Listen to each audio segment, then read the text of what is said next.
Shalom à tous les frères et sœurs en Yehoshua Mashiach dans le monde entier. Je me présente le frère Serge de l'île de la Réunion qui, à toutes les personnes qui visionneront la chaîne ou qui visionnent la chaîne, soyez tous les bienvenus sur la chaîne. Notre partage du jour sera sur la différence entre l'enfer et le lac de feu. Prions frères et sœurs avant d'apporter le partage de la parole de Dieu. Seigneur, nous te bénissons. Seigneur, nous bénissons ton nom pour l'opportunité que tu nous donnes. Nous voulons, Père, partager ta parole. Nous voulons recevoir en ce jour l'éclairage. Seigneur, éclaire-nous, enseigne-nous tes voies. Nous proclamons haut et fort ton règne au nom de Yehoshua, notre Seigneur et Sauveur. Nous te prions ainsi, Père de gloire. Amen. On va procéder à quelques questions et réponses concernant l'enfer et le lac de feu. Donc, quelle est la différence entre l'enfer et le lac de feu? Est-ce que l'enfer est-il ouvert? Est-ce que le lac de feu est-il ouvert? Nous voulons bien aimer, à la lumière de la parole, éclairer ceux et celles qui sont à la poursuite de la vérité. Il y a une seule vérité, la vérité est immuable. Voyons en premier l'enfer, ce que la Bible dit sur l'enfer. Alors, nous ouvrons nos Bibles, allons dans le livre de Psaume, chapitre 110, verset 1 de David. Parole de l'Éternel à mon Seigneur, assis-toi à ma droite jusqu'à ce que je fasse de tes ennemis ton marchepied. L'Éternel étendra de Sion le sceptre de ta puissance, domine au milieu de tes ennemis. Ton peuple est plein d'ardeur quand tu rassembles ton armée avec des ornements sacrés. Du sein de l'aurore, ta jeunesse vient à toi comme une rosée. L'Éternel l'a juré et il ne s'en repentira point. Tu es sacrificateur pour toujours à la manière de Melchisédek. On va lire un autre passage dans le psaume 116. J'aime l'Éternel car il entend ma voix, mes supplications, car il a penché son oreille vers moi et je l'invoquerai toute ma vie. Les liens de la mort m'avaient environné et les angoisses du sépulcre m'avaient saisi. J'étais en proie à la détresse et à la douleur. Mais j'invoquerai le nom de l'Éternel. Ô Éternel, sauve mon âme. L'Éternel est miséricordieux et juste. Notre Dieu est plein de compassion. L'Éternel garde les simples. J'étais malheureux et il m'a sauvé. Mon âme retourne à ton repos car l'Éternel t'a fait du bien. Oui, tu as délivré mon âme de la mort, mes yeux des larmes, mes pieds de la chute. Je marcherai devant l'Éternel sur la terre des vivants. J'avais confiance lorsque je disais « Je suis bien malheureux ». Je disais dans mon angoisse « Tout homme est trompeur. Comment rendrai-je à l'Éternel tous ses bienfaits envers moi ?» Je lèverai la coupe des délivrances et j'invoquerai le nom de l'Éternel. J'accomplirai mes vœux envers l'Éternel en présence de tout son peuple. Le psaume 110 nous parle de la résurrection du Messie.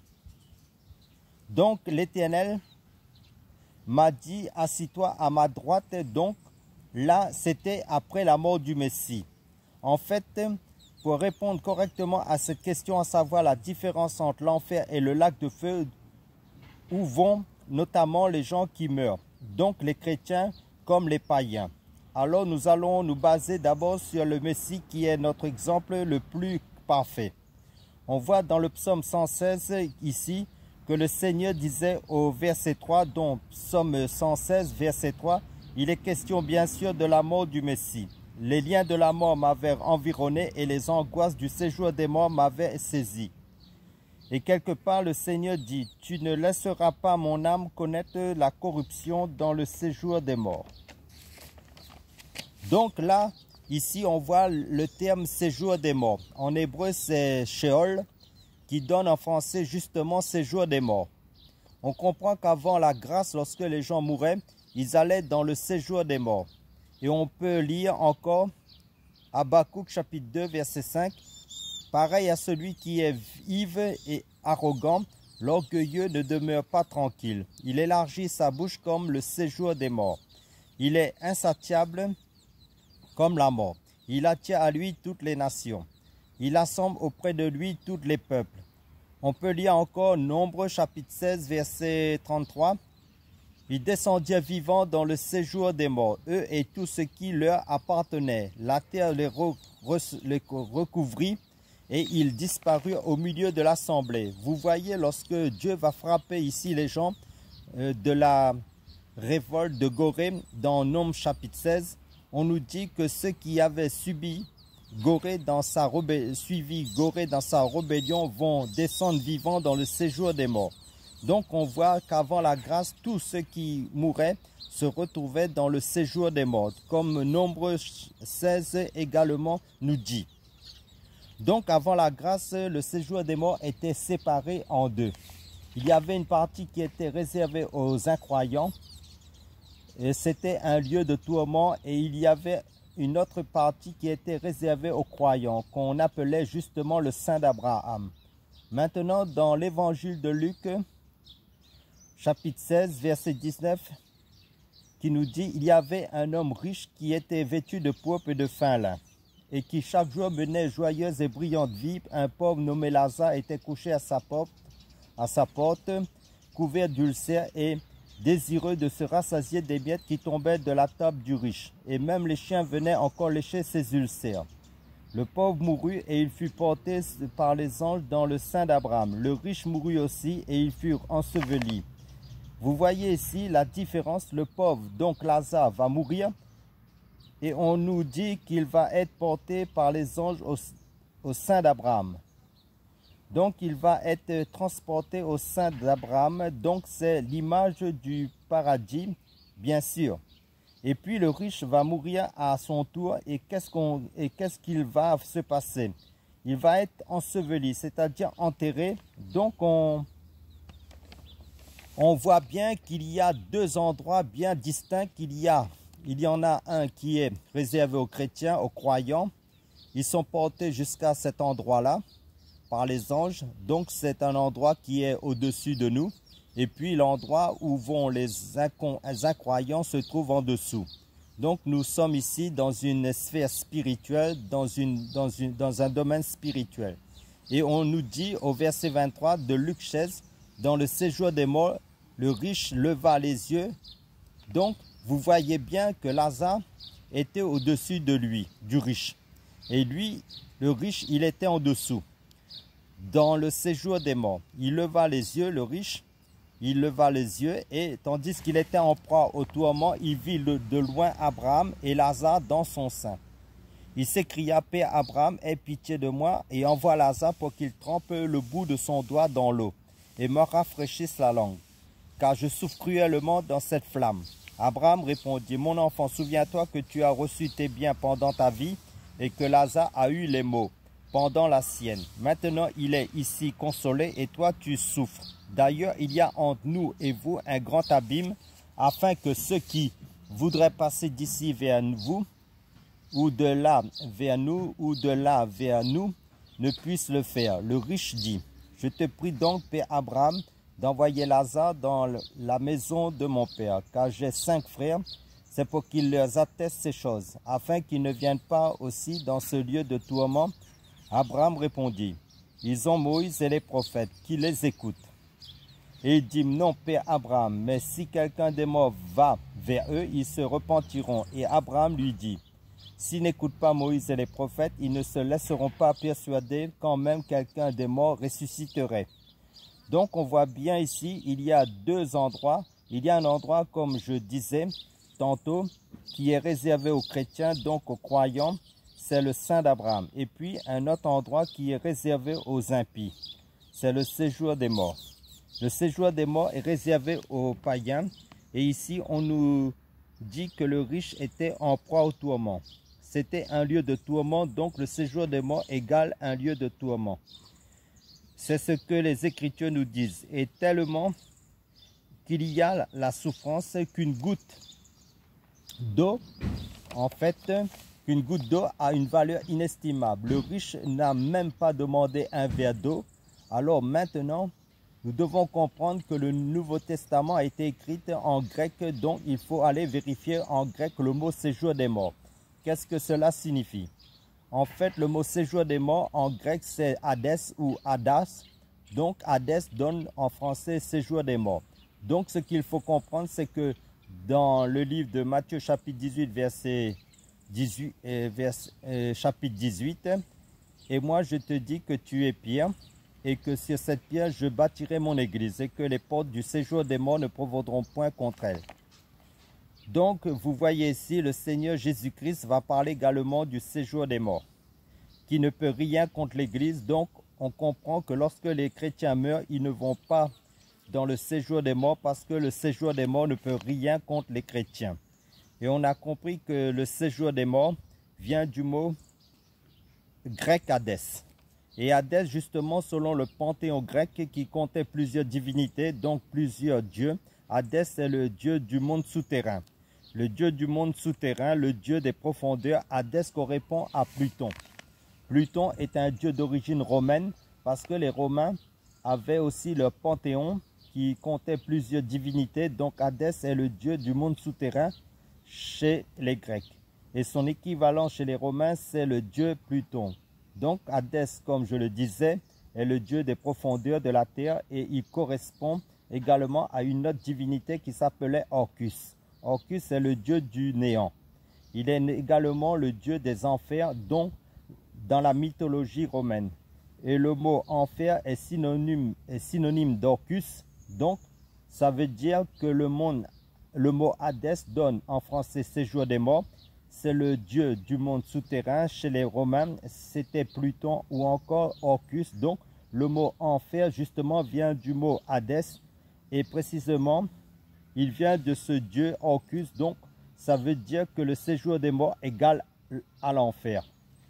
Donc, ça veut dire que lorsqu'un païen meurt, lorsqu'un pécheur meurt, il va dans le séjour des morts, c'est-à-dire en enfer. En fait, le séjour des morts est un dieu, c'est un démon en même temps. On le verra plus tard. On voit dans Apocalypse chapitre 20, à partir du verset 11, « Puis je vis un grand trône blanc et celui qui était assis dessus, la terre et le ciel s'enfuient devant sa face, et il ne fut plus trouvé de place pour eux. Et je vis les morts, les grands et les petits qui se tenaient devant le trône. Des livres furent ouverts et un autre livre fut ouvert, celui qui est le livre de vie. Et les morts furent jugés selon leurs œuvres, d'après ce qui était écrit dans ces livres. La mer rendit les morts qui étaient en elle, la mort et le séjour des morts rendirent les morts qui étaient en eux. Et chacun fut jugé selon ses œuvres. Vous voyez ici, on nous dit d'abord qu'au jugement dernier, le séjour des morts, c'est-à-dire le dieu Hadès, un démon, et la mort, c'est aussi un démon. Ces deux démons retiennent les âmes. Et la Bible nous dit qu'au jugement dernier, ces deux démons vont rendre les morts qu'ils retiennent captifs. On continue la lecture. Tu verras quelque chose de très intéressant. Et la mort et le séjour des morts furent jetés dans les temps de feu. C'est la seconde mort. Les temps de feu. Et la Bible nous dit que la mort et le séjour des morts, les deux, furent jetés dans les temps de feu. Donc les deux démons vont être jetés dans les temps de feu. Voilà, c'est pourquoi dans 1 Corinthiens chapitre 15, verset 26, il nous est dit que le dernier ennemi qui sera vaincu, ce sera la mort. Donc on voit bien que la mort et le séjour des morts seront jetés dans les temps de feu. Et ils vont rendre les morts qui sont en eux lors du jugement dernier. Et tu verras également dans le psaume 16, verset 10, « Car tu ne livreras pas mon âme au séjour des morts. Tu ne permettras pas que ton bien-aimé voie la corruption. » Ici, il est question du Messie, c'est David qui va prophétiser cela. En fait, c'est Christ qui parle avant son incarnation. Il dit à son Père, « Car tu ne livreras pas mon âme au séjour des morts, et tu ne permettras pas que ton bien-aimé voie la corruption. » Et la mort, et le mot séjour des morts ici, on a vu en hébreu, c'est Sheol qui donne en français sépulcre ou encore monde souterrain ou encore enfer. Donc on voit bien que l'enfer est ouvert dès la chute de l'homme. En fait, dès la chute de Satan, ce démon donc L'un des anges qui avait suivi Satan est devenu l'enfer, le dieu du monde souterrain. C'est-à-dire que Satan, quand il a été chassé du ciel, si vous lisez Ésaïe chapitre 14, on nous dira qu'il va être précipité jusque dans les profondeurs de la terre. Et le séjour des morts va même s'émouvoir. Comment ça se fait que tu sois descendu jusqu'ici? Donc, Satan va être chassé du ciel. Apocalypse chapitre 12 nous dit qu'il y a des démons qui l'avaient suivi, donc les anges qui l'avaient suivi dans sa rébellion dans le ciel. Certains anges occupaient la mer, étaient tombés dans la mer, dans les eaux d'hôtes sur la terre. Jean verra dans Apocalypse chapitre 5 qu'il y avait des créatures dans le ciel, sur la terre et sous la terre qui adoraient. Donc, on voit bien que sous terre, il y a un monde souterrain. Donc, dans le monde spirituel, bien sûr, c'est le monde des esprits. Et il y a aussi en même temps le Sheol, c'est-à-dire le séjour des morts, où règnent ces démons, l'esprit de mort. Et le dieu Hadès, maintenant, on voit ici Jésus avant son incarnation qui dit par la bouche de David le prophète que le Père n'allait pas le livrer, car tu ne livreras pas mon âme au séjour des morts. Donc on peut dire littéralement, tu ne livreras pas mon âme au dieu Hadès. Parce que les âmes qui mouraient, les âmes des païens étaient livrées à ce dieu, à ce démon, à cette divinité. Tu ne permettras pas que ton bien-aimé voie la corruption, c'est-à-dire tu ne permettras pas à ce que mon âme soit détruite. Donc Jésus parlait de sa résurrection ici. Et qu'est-ce qu'il va se passer? Quand le Seigneur va mourir, il va effectivement se retrouver dans le séjour des morts pendant 3 jours. Il s'est retrouvé pendant 3 jours dans le séjour des morts. Allons dans Éphésiens chapitre 4 verset 7 qui nous dit: mais à chacun de nous, la grâce a été donnée selon la mesure du don de Christ. C'est pourquoi il est dit, étant monté en haut, il a emmené des captifs et il a fait des dons aux hommes. Or, que signifie il est monté, sinon qu'il est aussi descendu dans les régions inférieures de la terre. Les régions inférieures de la terre dont les Éphésiens étaient des Grecs, car il ne faut pas l'oublier, ils connaissaient ces régions-là. On en parlait parce que les régions inférieures sont le royaume du dieu Hadès. Donc quand l'auteur, c'est-à-dire l'apôtre Paul, va leur parler de ces régions inférieures, il savait que les Éphésiens comprenaient son langage et qu'ils comprenaient que Christ, à sa mort, est descendu dans ces régions inférieures de la mort pour rencontrer justement les deux divinités, c'est-à-dire l'esprit de mort et le dieu Hadès. Celui qui est descendu, c'est le même qui est monté au-dessus de tous les cieux afin de remplir toutes choses.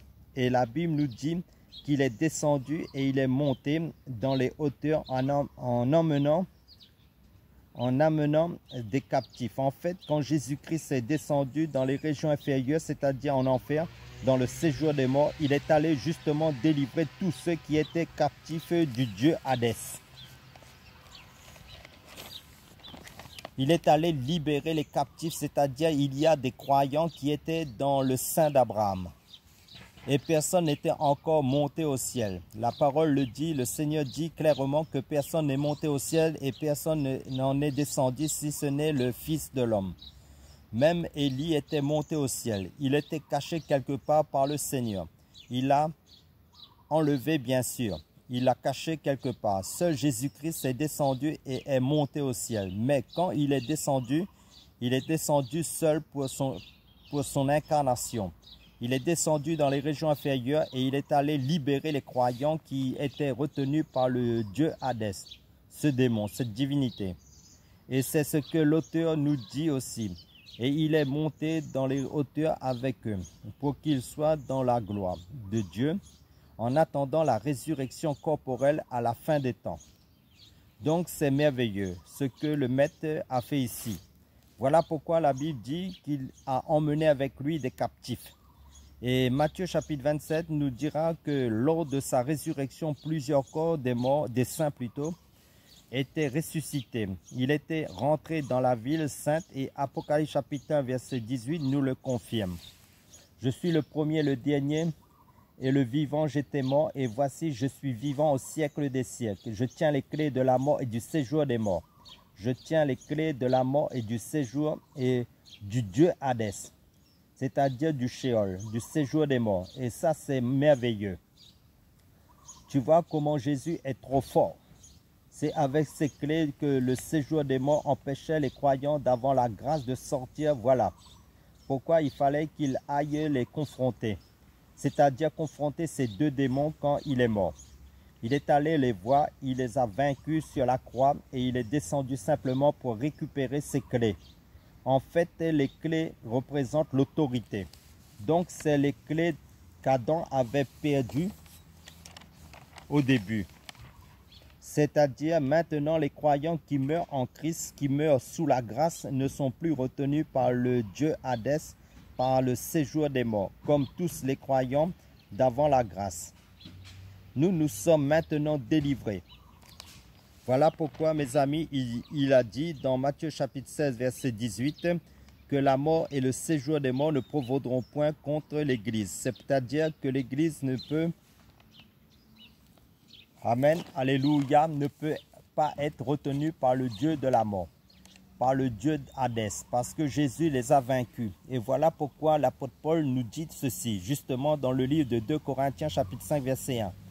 Nous savons en effet que si cette tente où nous habitons sur terre est détruite, nous avons dans le ciel un édifice qui est l'ouvrage de Dieu, une demeure éternelle qui n'a pas été faite de main d'homme. Aussi nous gémissons dans cette tente, désirons revêtir notre domicile céleste, si du moins nous sommes trouvés vêtus et non pas nus. Car tandis que nous sommes dans cette tente, nous gémissons accablés parce que nous voulons non pas nous dépouiller, mais nous revêtir afin que ce qui est mortel soit englouti par la vie.